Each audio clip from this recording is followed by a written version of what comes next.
I shouldn't be explaining this. I shouldn't be saying this, because these are big scoop secrets that nobody in the world knows.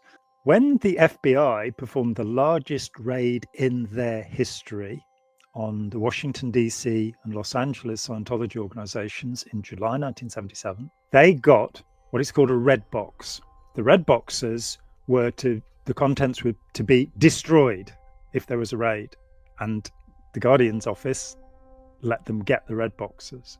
And one of the red boxes had the Manson documents in it, and I have them. The source for my information, it's just to say this isn't something I read in the comic books. This is Scientology's own file on Manson that I have. Hey, everybody. Welcome. Aloha. I'm Natalie, and this is Life After a Cult, the channel where we expose cult nonsense. We laugh at the absurdities, and we hopefully unbrainwash ourselves in the process. Have you ever wondered why celebrities like Tom Cruise, John Travolta, or even Aaron Cairo stay in Scientology despite all the scandals, lawsuits, and bad press? Is it loyalty, or is it something darker? Today, we are going to sit down and chat with former Scientologist, author, cult expert, author of many, many books, Jon Atack, and we are going to expose the hidden forces that keep high-profile members trapped inside. And let's be honest, that actually applies to everybody. From blackmail to psychological control. I think the truth might just shock some people. Welcome, Jon. So good to be back again. How are you doing, Natalie? I am doing good, and I am just dying to dig into some of this. I've been talking a lot this week about some high-profile Scientologists, and it kind of started the conversation of why is it so hard to leave Scientology? I left Scientology in 1983, okay? And I trained as an auditor. I'm OT5, so I have lots of magical powers. Yes. Why do people stay? How do people leave? How do you recover? So if we're talking about Tom Cruise, John Travolta, Priscilla Presley, Giovanni Ribisi, Chick Corea, the late, great Chick Corea, so many, Lee Konitz, the amazing alto sax player, so many people, NASA physicists, all sorts of people have got involved in Scientology and then stayed. After I left, I had about a year, I had people all over me wanting help and, get themselves back to life again.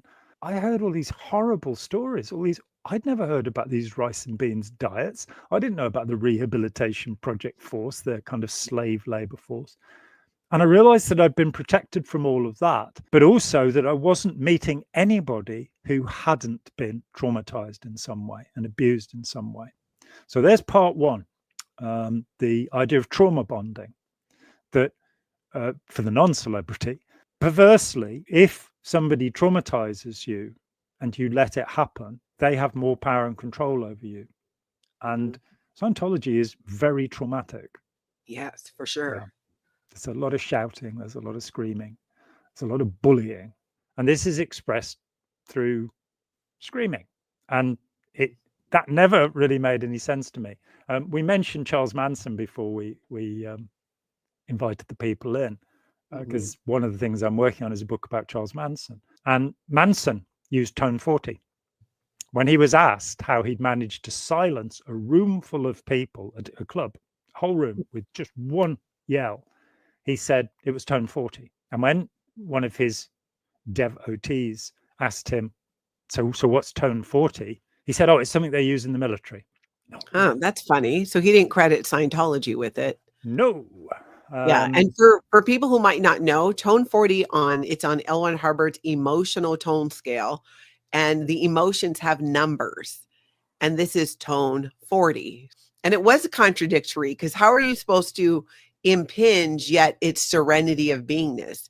If you truly are in a place of serenity and comfortable with who you are and just in your space, why are you trying to impinge on other people? And you're right, Jon, in Scientology, that was always used as a justification to justify all the yelling and threatening that went on. Just how involved in Scientology was Charles Manson? Because I'm fascinated by the idea that even Charles Manson left Scientology, but a lot of other people have not. Or it took me, granted I was growing up, but still, I was 40 years old when I left Scientology.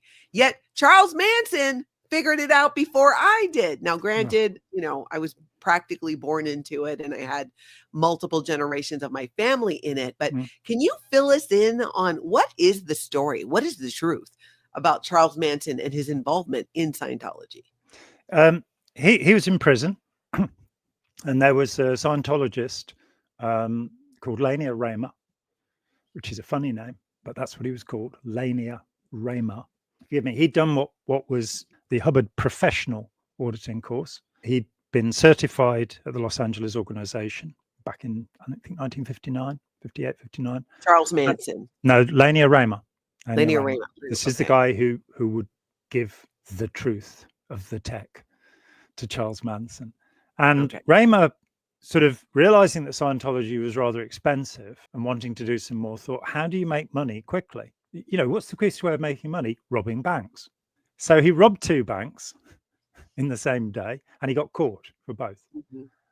So he wasn't able to go up the bridge any further. But he had, this professional auditor qualification back then was, this was the thing. You were. This is before OT levels and any of this stuff.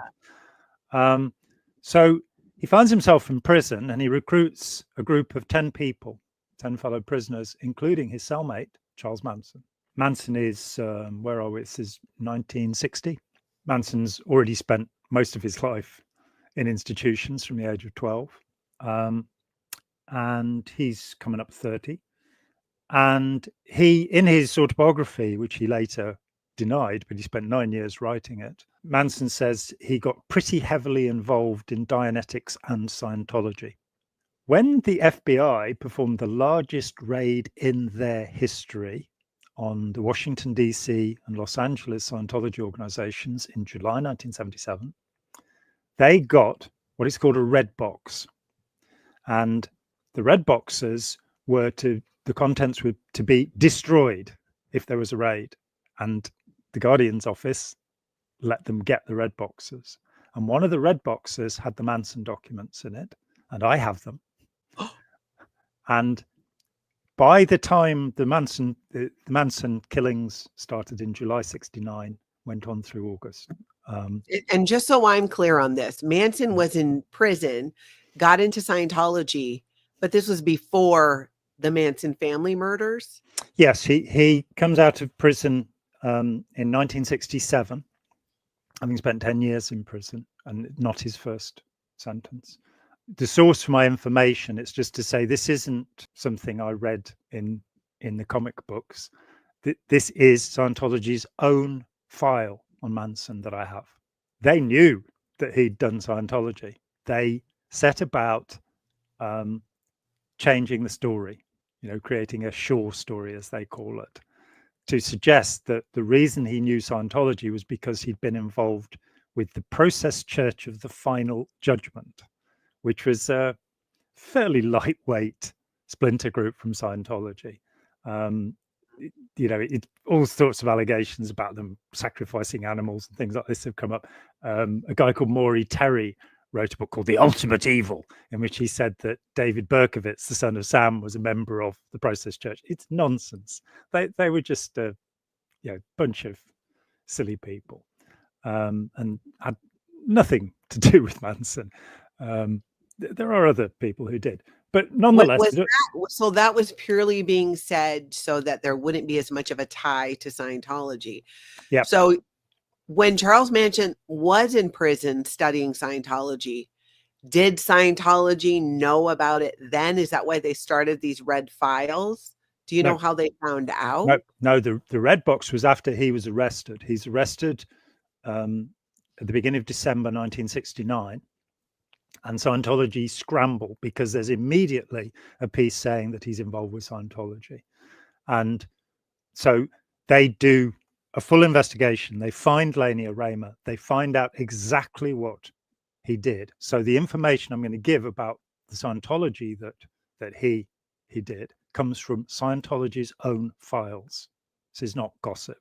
So he was involved for 14 months. And he had 150 auditing sessions in that time, which is more than I had. to get to OT5.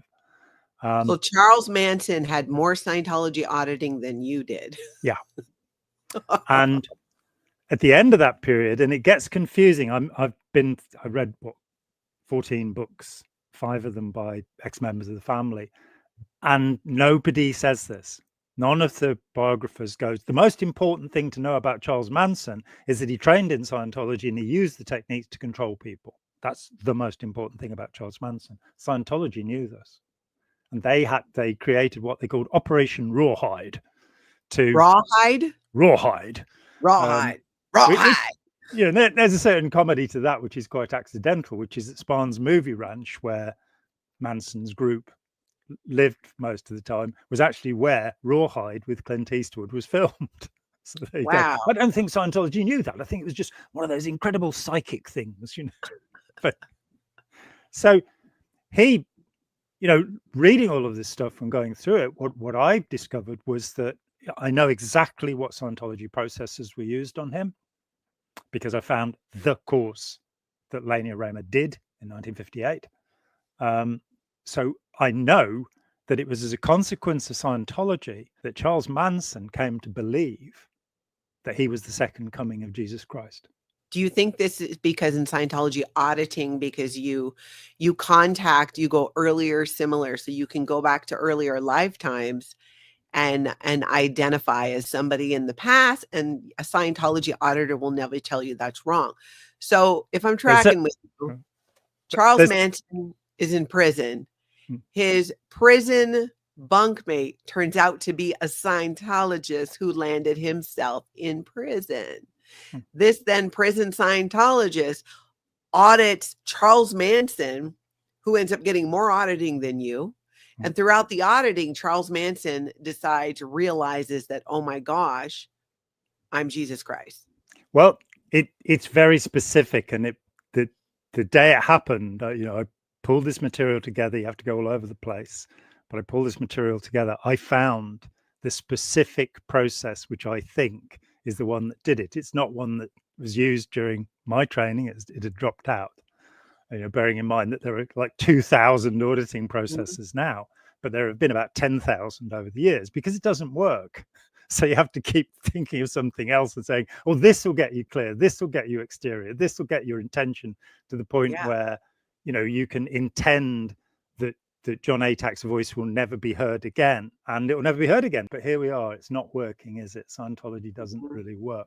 What happened is he's run on this process, and we're not going to do this, and I recommend you don't try this at home. This is an actual L. Ron Hubbard Scientology process that was part of the training that Lania Raymer did. And the question is, remember a life as a famous person. Is that standard? Is that a standard Scientology auditing question? It was then. It was. I found the questions list, the Hubbard published questions list, and there is that question. And you're going, so we're going to, everybody's going to come. I took with Karen de la Carrière a couple of years ago, and we started talking about Jesus and how many people thought they'd been Jesus, or this kind of thing. And she said when she was running things at the Flag Land Base in Florida, she was aware of 200 people who had said they were Jesus. In Scientology auditing, the auditor in Scientology will never tell somebody, no, that's not true. You were not that person. They will tell you all kinds of other things. But if you, in a Scientology auditing session, say, I was Jesus, I was whoever, they will just say, okay. Manson at least twice reenacted the crucifixion in front of his followers with him on the cross. He gave them LSD first, which is not very nice, I don't think. It's a little bit of a bad trip, Charlie. And and he told them, it's my name, man, son of man. I'm Jesus. He had them read out the book of Revelation to him. All of these books about Charles Manson, there have been more than 50 books about him. They don't get anywhere close to what actually happened. He learned Scientology. He applied Scientology. And as L. Ron Hubbard says, Scientology leads to success in any walk of life. So if you want to lead a serial killing gang, study Scientology, if that's your intention, because that's where it went. And He used Scientology processors. Nobody has ever commented on this. They're described in some of the books. You've got him using something which we go, well, that's space hand mimicry that he's doing there, or that's whatever. He uses all sorts of tricks. It's not to say, you know, he's not standard in his use. He absorbs these things and he adds to them his previous skills as a pimp, as a thief, as an armed robber, and adds them into the morality that he already had, and creates this situation. And you even have authors who say, oh, he did Dale Carnegie's course and how to win friends and influence people. And it's like, well, yeah, he did that. It is true. He did start that course in prison and dropped out of it. But he read everything by Hubbard that he could manage, bearing in mind he was semi-literate, and he learned everything he could. I shouldn't be explaining this. I shouldn't be saying this because these are big scoop secrets that nobody in the world knows. But repeatedly, authors say that he attested to the state of clear. No, he didn't. He attested to the state of theta clear. And if you are an expert in any way on Scientology, this is something, it disappeared. Theta clear is something was not really heard of again. Tell me if I'm wrong. Wasn't a theta clear a believed to be somebody who was always clear? They just never had a reactive mind. That's a natural clear. That's a natural clear. Yeah, which I was told was my situation, that I'd never actually had a reactive mind. So give me my money back, you know. Like, come on, guys. But a theta clear, it starts in 1952. This is the objective of Scientology. He would later rename it an operating theta, which says that you will be at cause over both mental and physical matter, energy, space, and time, which is to say, you'll not only have the clear state, which is control over your mind, you'll also be able to make planets blow up. The theta clear is the original 1952 state where you will be stably exterior from your body, that's what the definition of an operating thetan is. It's a thetan that can operate outside the body. And I think that's a misunderstood that many Scientologists have, that they no longer know what these simple words like squirrel actually mean. So that's why their Scientology is not working, because they've got misunderstood words. So Charles Manson gets out of jail. At some point, Scientology panics because they know he'd been studying Scientology. They know he'd been getting tons of auditing. They create files about this. And you said it was called the Red Box, what was supposed to be destroyed in case they were ever investigated or raided. Yeah. And the documents in the Red Box tell us about Lania Raymer. They tell us how much auditing he had over the period of 14 months. And where authors have become confused is that in 1961, still in prison, he's still got 6 years to go, Manson freaks out and he says, I don't want to do any more of this. Yeah. Now, the reason he freaks out is that he's finished it. He's done everything. He's now stably exterior. That's what he believes.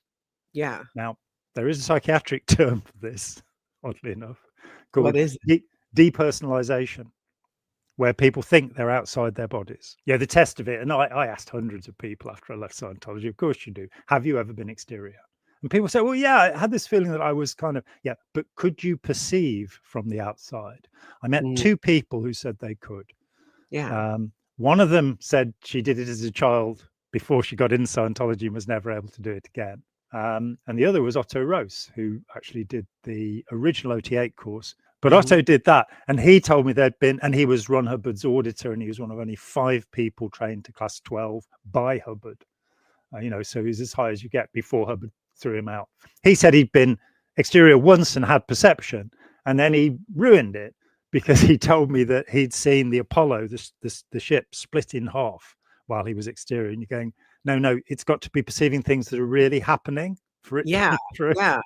So, yeah. So Charles Manson believes that he is stably exterior while he's in prison because of his Scientology auditing. Yeah. Tell us more about what happened then when he left and the role that Scientology played and what he went on to do. Like you said that he used it to control people. Yeah. So he used it to recruit people and control them. And, you know, the first thing he did when he got out of prison, and he did say at the gate as they were letting him out, can't I just stay? I don't want to leave. If only they'd listened to him. Because from the age of 12, he'd spent nearly all of his time in prison. And he's what now, Yeah. 32 or something when he gets out. And the first thing he does he goes to San Francisco, and he goes to the Scientology organization. And this is not in the record anywhere. This is not, well, it's in the record, but it's not in any of the books. And he asks them, about what's going on. And then he wanders off and starts his recruiting. So he will recruit a series of people, one after the other. And he uses a variety of Scientology processes, control communication havingness or objective processes, to actually bring them. What happens in these processes is what hypnotists call pacing. So a standard method, and I've never trained in hypnotism. I never wanted to. I wanted to know, after leaving Scientology, I wanted to know what I'd been doing to people. I didn't want to learn how to do more of it. I wanted to make sure it didn't do it to people, because it's controlling and horrible. And controlling somebody without their consent is evil. I don't care whether you call it black magic or white magic or green magic, it's evil. People should know what's happening and should participate in their own destiny, their own fate. So that was a little bit of a separation for me from the ideas of Scientology. So I studied hypnotism from the outside to understand what was happening, and was devastated to find that almost every Scientology procedure is a standard form of hypnotic induction, a way of bringing about an altered state of mind. So with pacing, if you sit with somebody and you breathe at the same rate they're breathing, then you can actually then start to suggest something to them that they will do. And there are all sorts of examples of pacing in the Dead Poets Society, the great film with Robin Williams in. He has them, the kids march round the courtyard, and they see that they fall into step. They start marching together. That's pacing. That's something that is absolutely physiological and fundamental. So when you do objective processes, look at that wall, walk over to that wall, pick up the bottle, put your hand against mine, contribute to the motion, you're actually being paced. You're being paced into a relationship with the auditor. And what will happen as a consequence of that is a euphoric state. Very good indicators, as it's called in Scientology. He had to mess up the language. Euphoria is such a nice word. Very good indicators. It's so unpoetic, Ron. So he's actually, all of your processes, it's the normal thing that a hypnotherapist expects. You get to a relaxed, euphoric state. Very good indicators, floating needle. This indicates that you are in what Hubbard originally called a reverie state. Yes. And again, in terms of looking words up, I please, anybody that's read Dianetics, the Mental Science of Modern Health, should look up the word reverie and understand that in 1950, it meant light trance. It is a trance state, the reverie that he's trying to induce. And he talks about that in 1951 in Science of Survival. He says you mustn't use that method because it induces a trance, which is reverie. Now, that reverie is a normal thing. Hey, I feel great. I feel high. I feel wonderful. I want some more of that, Yeah. There are cheaper ways than auditing of getting high, and safer ways as well. What Manson does is he uses a simple set of Scientology type procedures. He did reward systems, which is again something that you'll find in animal training, where when the pet does what you want, you give them a sweet. And he would always carry a pocket of, I think they were called Zuzus. It's not a sweet that we have here. And if somebody did what he wanted, he'd give them a sweet. And you've got these, he's looked at hypnotism, he's looked at Scientology, and he's found out these ways. And people talk about him, that there was something about him. He was 5 foot, he's 5'3", but he was a little guy. And yet he could attract the attention of a whole room. People talk about when he would go to a club and dance, that everybody would be watching him. And he'd gone in, with Dennis Wilson of the Beach Boys and Terry Melcher, who was produced the Easy Rider album and produced the Byrds. These are people he's hanging out with. He hung out with Neil Young. Wow. And he was trying to recruit for his own, would you call it a cult, his group, that what became the Manson family? Absolutely, I would. When you look at some of the behaviors in that group, it was a highly male-dominated group, so that when they ate, the men would eat first, then the dogs would eat, then the women would eat. The women were his front of house girls and his back of house girls. I think those are the expressions that he would. Some of the women were used as prostitutes. That he would get favors from people. That's a way of trauma bonding. Again, that's a way of getting somebody under your control. He particularly picked on young women. 2 of the members of the family were 15 years old. Whoa. He also, I mean, Mary Brunner, the first recruit, had 2 university degrees. So this isn't about stupid. And he started out as a kind of love and peace and nature sort of guru. And it degenerated as he got more and more paranoid. And he brought other aspects to this, which we won't get into here because I've got to have something left to sell to a publisher.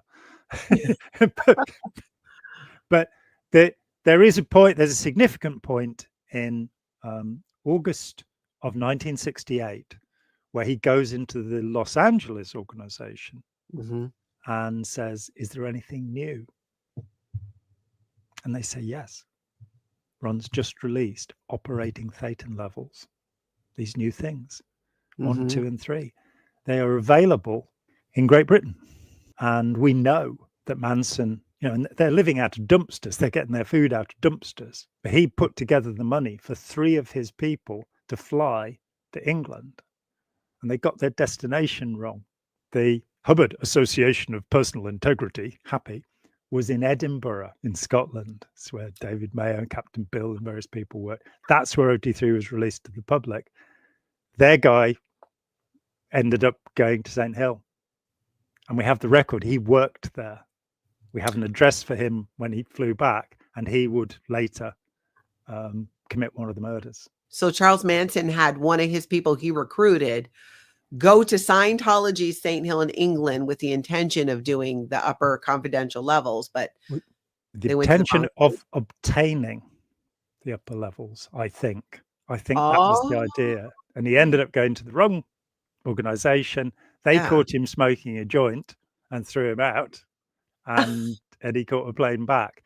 One of the other guys, Joel Pugh, who went with him, ended up dead in suspicious circumstances. That seemed to happen around the Manson people.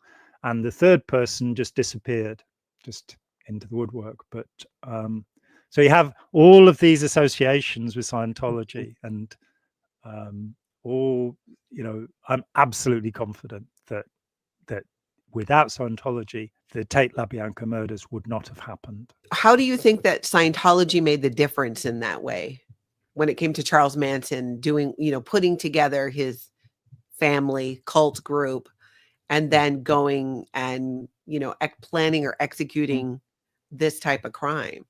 It is the essential question, isn't it?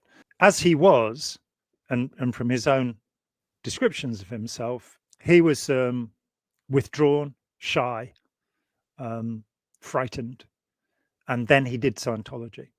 And he says Scientology taught him how to control people. Wow. Charles Manson actually said Scientology taught me how to control people. Yeah. That it So it changed sounds like he was already a criminal, and then he learned, took Scientology, studied it in prison, and then just had a whole new way of controlling people. Wow. Yeah. And his background had largely been controlling teenage girls into turning tricks and stealing cars. He stole a lot of cars. But he learned how to assert himself. He learned how to, bully people and take control. And it was that simple. People who knew him before, it's just like, he's a nobody. But people, again, like Terry Melcher, Dennis Wilson, said he was just absolutely compelling. Neil Young said he also was a great songwriter, which I don't agree with. But Neil Young was a great songwriter, but there you go. But yeah, he's hanging out with the people at in Laurel Canyon and Malibu and all of this. And there are events that made things turn sour, and which is another story. But we're talking about how you retain followers. How is it that Scientology does this? It's the same way that Charles Manson retained followers. And it's interesting, if you read the autobiographies of those of his followers who went to prison for murder, starting with Tex Watson, who led both of the LaBianca killings, and before that the Tate killings. 7 people in all are killed over those 2 nights.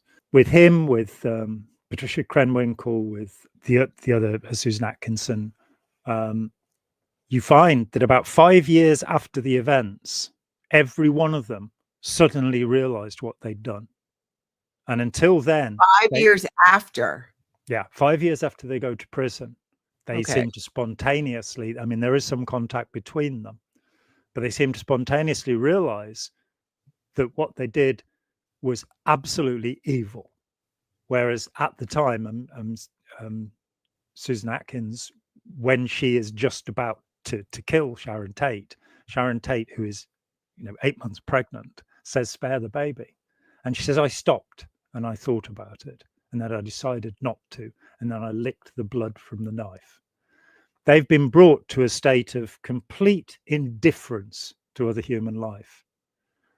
And I would say that is a similar state to the Sea Organization member, that you've got to get your stats, you've got to get your job done. I'm not suggesting that any of them are murderers, but it becomes more important to fulfill the task, which is the will of David Miscavige or the will of Charles Manson, than it is to think about humanity and compassion and your own decency, which is to say you've become a psychological slave.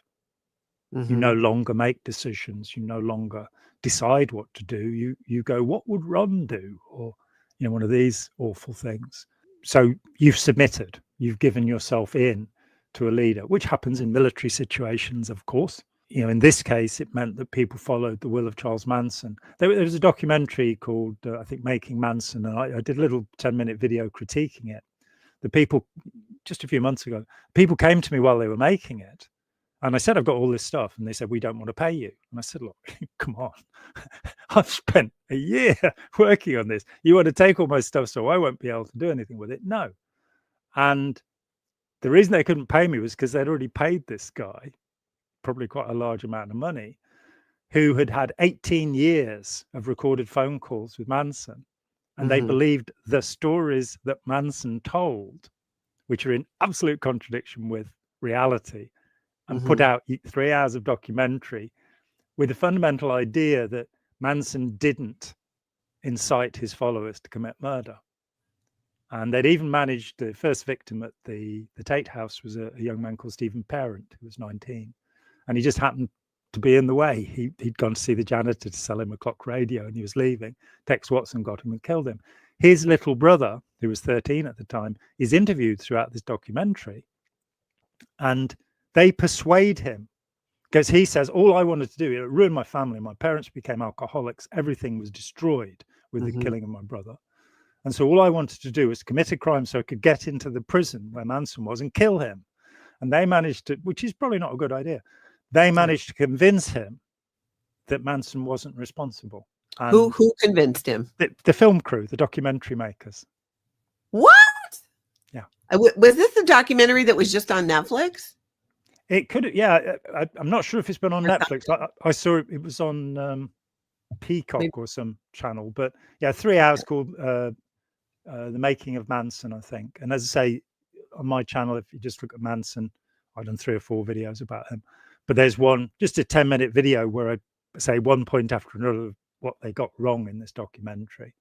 Because like you were saying, there have been multiple books about Charles Manson, and I feel like a little bit of talk of him in Scientology, but what you're sharing and what you're bringing forward in the book you're working on too, it is a solid tie. It's not just he walked past a Scientology organization. Like you said, Charles Manson had more auditing than you did as a Scientologist. then for him to take a lot of those brainwashing and mind control techniques and use them to recruit people for the Manson family and carry out those horrific crimes. Do you think it's because Scientology works so hard to cover up the tie to Scientology that not many other people who cover Charles Manson talk about it? What are your thoughts on that? It was very immediate that the connection to Scientology was made almost immediately. He's arrested in the December. The first news article to suggest his involvement with Scientology was significant came out. Scientology threatened to sue. In fact, they sued, and they got an apology. And what you get in the red box is the admission that, yes, it was Scientology he studied. And then the Operation Rawhide, which is how to make sure that nobody finds this out. And they did such an amazing job of this. Yeah. So Rawhide was the project to cover up that Charles Manson was deep into Scientology. Yeah, and 54 years later, there still isn't a reliable book, even though many, say Jeff Gwynn's book, for example, Tom O'Neill's book is just a farce. That was what got me into this. That I did a show with my friend Eric Hunley, and he said, "Oh, do you know your friend Jolly West, the psychiatrist? He kind of set up the Manson family." And I'm like, "What are you talking about? Jolly's a lovely bloke. What do you mean?" And it was this Tom O'Neill book, Chaos. So I read that, and I did a show with Eric to kind of go, no, whatever Jolly may or may not have been, as Tom O'Neill says in this book, which he says took him 20 years to research, all he can prove is that they both walked the same corridors in the Haight-Ashbury Free Clinic, not even that they were ever there on the same day. Yeah. And that 2.5 years later, the Manson murders happened, and I'm told that Tom O'Neill's now writing a book about Jolly West, saying that he also designed all of the 146 projects of MK Ultra, the CIA mind control program. It's just, and he brainwashed Jack Ruby after he'd killed Lee Harvey. It's just this fanciful set of stories. So there's some of that stuff around, and that's really not worth the paper it's printed on. But there are good biographers like Jeff Gwynn, or Ed Sanders, who wrote one of the first books, but they don't go after the real leads because they don't understand the language. So if you or I hear the word postulate, we kind of go, that's an interesting Scientology word. Yeah. They just don't notice it. Diane Lake, who was 15-year-old, who was recruited and raped by Manson, when she finally wrote a book, she used the word postulate 16 times in the book. I noticed that and count that she's saying, well, Charlie told us that we had to change our postulates. And I'm going, yeah, only two places that could come from. One is Hubbard, and the other is Aleister Crowley, which is where Hubbard got it from. Yeah. Can you kind of explain for people what that means from a Scientology perspective when Scientologists use the word postulate? Yeah, to make a postulate is very simple. If we translate it into Disney language, it's having a wish. And the idea in Scientology is that, and in many other groups, Christian Science, the New Thought movement, some of the Blavatsky, lots of groups believe the secret, the law of attraction, this idea that the world is happening to you because you think it. And they haven't kind of gone, there are 8 billion people in the world. They're all thinking it. So there's this thought that somehow we control the material world through our wishes, through our desires, through our postulates. By the time the Manson trial started in June 1970, Operation Rawhide had already been released. They were already on it, shutting the press up, stopping anybody from associating Manson with this. In Let's Sell These People a Piece of Blue Sky in 1990, I said Charles Manson had 150 auditing sessions, and nobody came after me and nobody took any notice. Do you think that the people that Charles Manson recruited that were part of this Manson family, did they know that it was Scientology that Charles Manson was using to control people and recruit people? Are you aware of him identifying it or just using it in that way?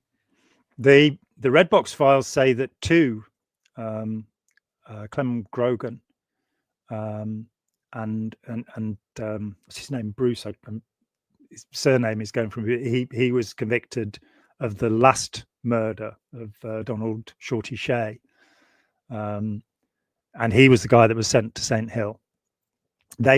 So those two were Scientologists. There's also this side story, which is that they had a second property where they were going to hide from the end days, which were about to happen any time. By the way, you need to get out of the way by 1970 because the world's going to end then. Really? And so there was this guy who was up in this mining property where they were trying to hide out, and he was actually taking people out of the family. He managed to talk them out one by one, and he was an independent Scientologist. He'd never been involved in the mother cult, but he'd done lots of stuff. He also tried to warn the cops about what was going to happen. He was convinced that, and there's still a little tape of him from that time where he's saying he's going to kill people. You know, he's training people to do this. And of course, Manson, you know, in this documentary last week, he's like, that was never my intention. There's no blood on my hands. That's the expression. They keep playing the tape of Manson saying there's no blood on my hands. At the same time, they say, they play a bit of him saying he killed people when he was in Mexico. So it's like L. Ron Hubbard, I had no second wife. There's no blood on my hands from those killings. Maybe from some other ones, you know. That blows my mind that there's this Scientology tie-in prison. Scientology itself creates these red box files to hide it.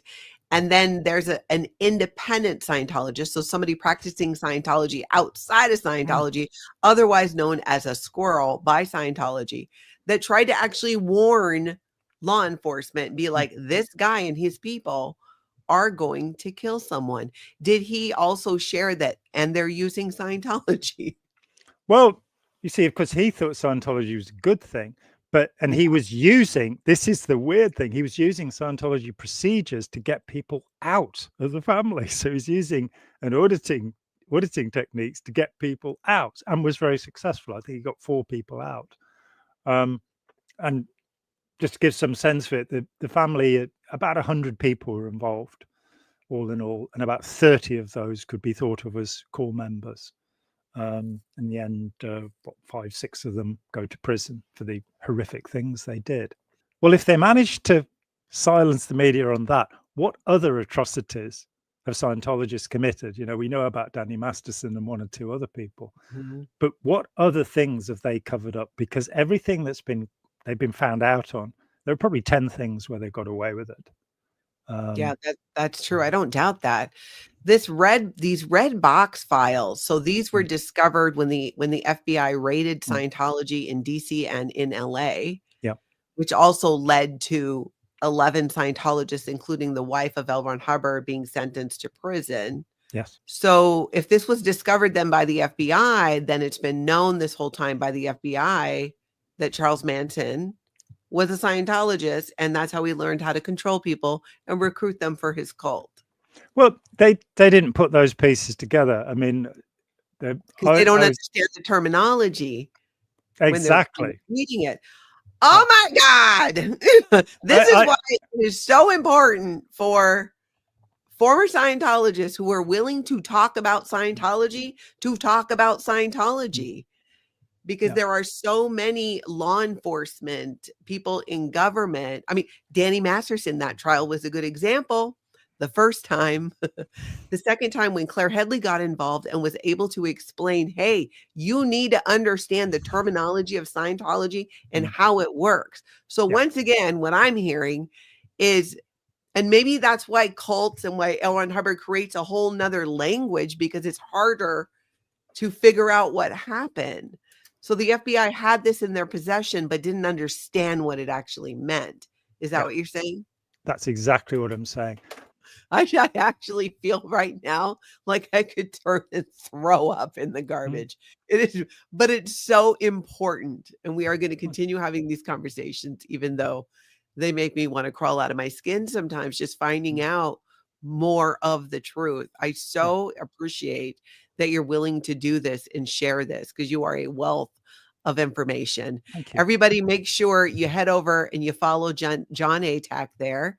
It's also linked in the description of this video. Please hit like on this video and subscribe as well. Thank you, Jon. Thank you, everybody else. I hope you get out and have a amazing cult-free day. Yeah. Have a lovely time.